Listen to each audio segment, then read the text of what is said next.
So today I wanted to talk about a budget monitor that I found really interesting. Let's get to it.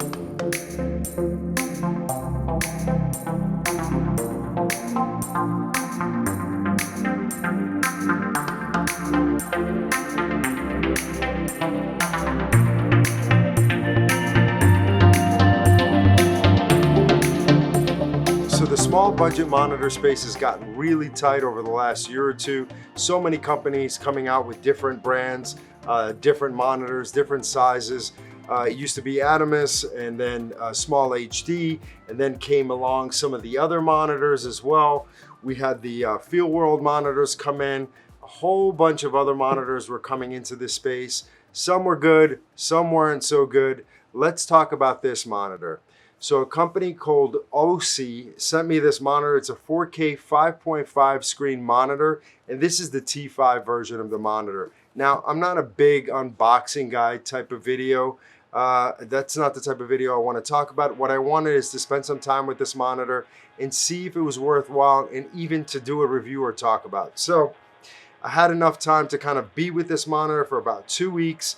Now, when I first got it out of the box, look how small this thing is.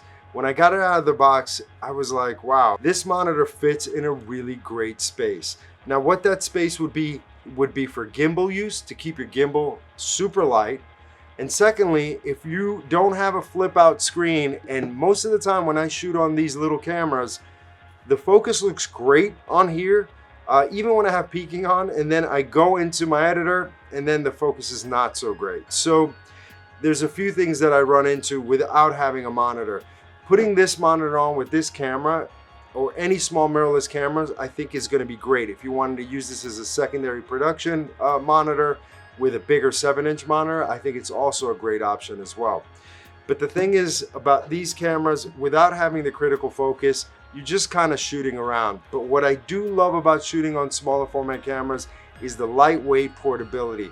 Combined with this, it feels like I've got nothing on the camera. So let's get into a little bit into the details of this monitor, and I'll tell you what I liked about it and what I didn't.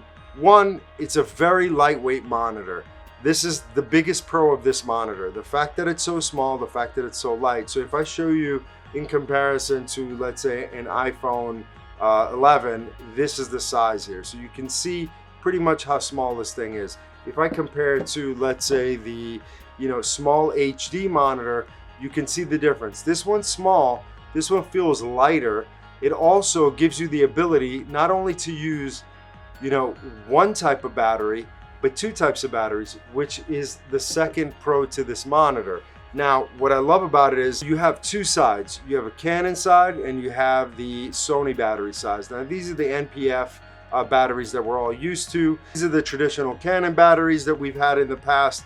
They fit in here as well. So sometimes I don't have all my batteries charged, or I might run out of power on one because I'm using it on different monitors or different accessories. These Canon batteries come to save the day here. What I really like about it has a proper on-off switch. Some of these monitors, when you power them down, they actually drain your battery. This one seemed to hold the battery level, so I really like that about this monitor. So one of the good things that I liked about this monitor is that it came with this articulating arm here that I can kind of play around. If you're familiar with small HD, they had this arm originally, but this is great that they included this in here for the price point that it is. Also, they gave you 3 different HDMI cables. These cables basically cover anything from a micro to a mini and then to a regular HDMI cable here, which is really, really great. In the box also, they included a sun hood. Now, these are the kind of pros or cons depending on how you want to use your monitor. For production work, inside, indoors, not heavy sunlight, this monitor does well. Now, I did play with it outdoors with the sun hood. It does help. I'm not a big sun hood fan, to be honest with you. It's just one more thing that I have to lug around. It makes the whole kit kind of a lot bigger. This feels so light in my hand, it's crazy. I really like that it gives you the basic options. You've got all your histograms, your markers, all the things you'd expect in a monitor. But for this price point, it was nice that they added it on. It does have an SD as well that you can put in your LUTs, which is a nice little extra. It only has one HDMI port in, so you couldn't You couldn't use this as a second monitor out to something else, but you can have another monitor plug into this monitor. So, you know, you have to think about that when you get this. It does have an AC port, didn't come with an actually AC power, but you can power this through an AC adapter as well. It does have a headphone jack for audio monitoring, which is really, really nice. It's not a touchscreen display. So, you know, all it has right here is this little mini joystick here, which kind of gets you to all the basic functions. You know, you can do your setups ahead of time. They do offer a much larger monitor, well, a 7-inch monitor version, which I'd love to kind of take a look at. But for gimbal use and a lightweight camera setup, and if you're starting out and you're just vlogging, this is gonna be a perfect fit for you. Now, again, if you have an articulating screen, you might say to yourself, well, I just needed to compose a shot and that's great, and I have my continuous focus on. Again, for me, for critical focus, I always want to have a monitor. I think it's really, really important. Run and gun, if I can get away with it without a monitor, I do.